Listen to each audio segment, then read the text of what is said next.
So, Assassin's Creed Shadows has released, and it's been received about as well as to be expected, considering Ubisoft and the series' track record for the last few years.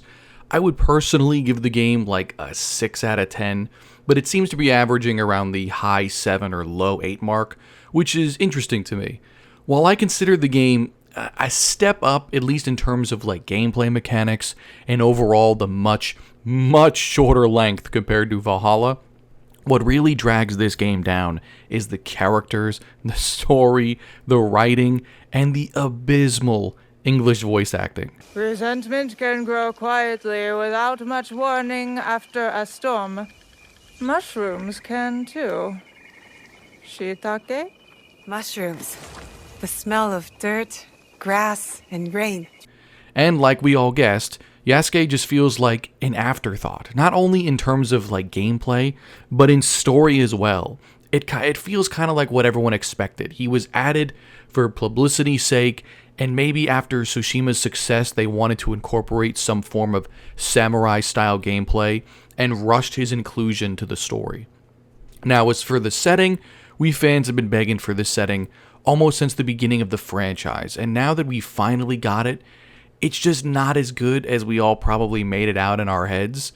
Ghost of Tsushima already filled that void like 5 years ago, and I still feel like they did it better than this game. But the world is beautiful, especially on the PS5 Pro, so I will give props to the art department and everything for that. Now, parkour and the sneaking movements of Naoe is a welcome addition and something I hope goes forward for the rest of the series. Now, Yasuke, he feels like a more tankier like Eivor, whereas I'd say Naoe feels more like a nimbler Cassandra in a way.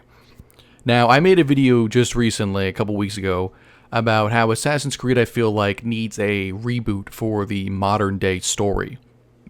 And it couldn't be more apparent than this game. The modern day is a huge disappointment for this game, as it's not even really here.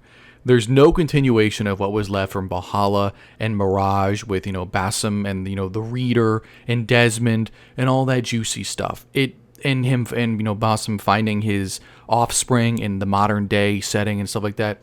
It almost feels like it doesn't even feel like an Assassin's Creed game with barely any ties to the Animus and the whole assassin Templar struggles. It's like non-existent. It just feels like an open world ninja/samurai game, and as I said earlier, I feel it was done better with Ghost of Tsushima. Now, don't get me started on the voice acting. You can't convince me some of this stuff is not AI generated, because, come on. Now, I know a lot of people will complain about, like, the romances and whatnot, and how, Yasuke's sleeping with, Oda Nobunaga's sister, and there's, like, non-binary stuff and whatever. Whatever, it's all optional. You can just buy it, you won't even know it's even there, especially if you play the game in the canon setting in the options, where it's just erases all of that, so you don't have to worry about it. So you don't have to make any of these like optional choices, no dialogue choices. It just picks like as it should. So if you do it, it's all just like headcanon stuff, and you're just doing it just to do it. Now, as for a recommendation, I would pick this up maybe on a sale for like $30 tops. This game just doesn't feel like it's been in the oven for 4 or 5 years, or perhaps even longer, as I'm pretty sure this game was made by the Assassin's Creed Odyssey team, and that came out way back in like 2018. Now, Shadows does manage to push the series one step forward in areas that desperately needed refinement and changes, especially with the bloat of open worlds and like how massive they've gotten lately, like especially with, Valhalla.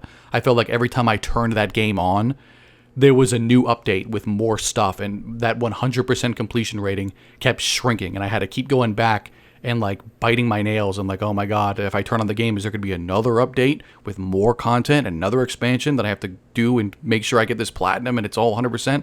I did it all, but it was like 250 hours, and I am never going to play that game ever again.